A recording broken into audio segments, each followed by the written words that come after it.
You know the feeling. You grab your phone for just 1 minute and boom, 45 minutes are gone without even realizing it. And instead of feeling relaxed and caught up, you are exhausted, like you ran a marathon.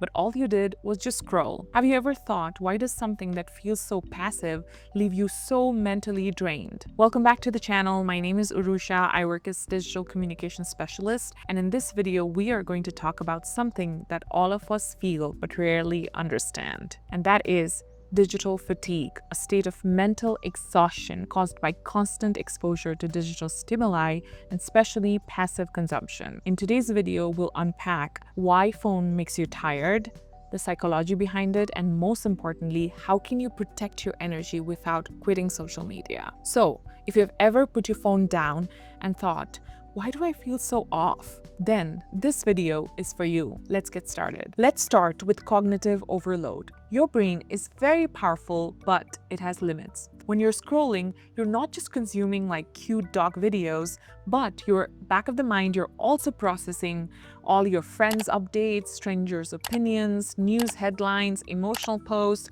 hot takes of celebrities, all at the same time. And that is rapid context switching. What your brain is actually doing is making micro decisions with every swipe. Okay, so here's a relatable example. So let's say if you're on Instagram, first you see a funny dog reel and you laugh. And then you find a friend's engagement photo, you feel happy, but maybe also a little self-critical. And then you come across this post about natural disaster and you feel concerned. And then later you see a political rant and you are annoyed. And you see a skincare ad and you feel, oh, should I buy this product? So in just 60 seconds, you've jumped from literally 5 different emotions and your brain has made 5 different tiny decisions on how to respond. And this is the best example of rapid context switching and micro decisions. That's why when you scroll, it doesn't feel like a lot, but it really makes your brain fatigued. The dopamine trap. Social media is designed like a slot machine. Every like, comment, and video is an instant reward,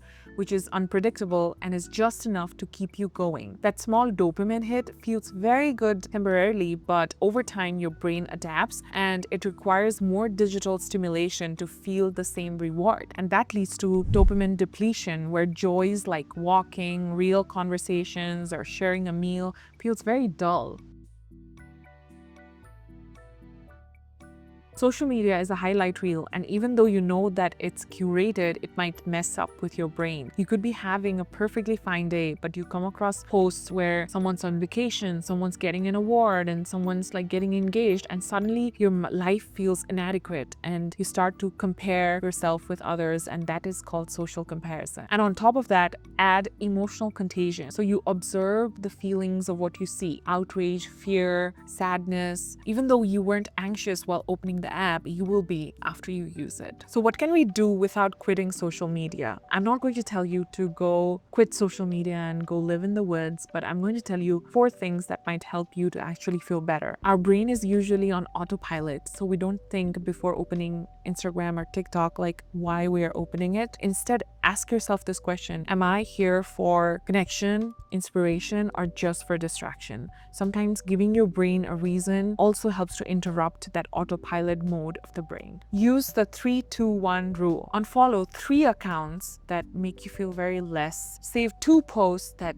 really inspire you, and 1 DM 1 real person instead of just watching. You know what we do is we usually just like others' photos or just, put a heart on it, but instead just go 1 step above and DM that person saying how beautiful they look, or this reintroduces intentionality and connection even while using digital media. Replace doom scrolling with curated scrolling. Instead of following random accounts and random creators, be very intentional about who you follow. Create a playlist of creators who make you feel calm, creative, and grounded, so that your feed is full of the creators that inspire you every day. It is still screen time, but it leaves you with something rather than nothing. It gives you inspiration rather than making you feel insecure. So you have control about how you want yourself to feel after using social media. Number 4, do 1 analog activity before bed. Reading just a few pages of a book, Stretching or journaling few lines just before bedtime is enough to make your brain come out of the scroll zone. And when your brain is making tiny decisions and scrolling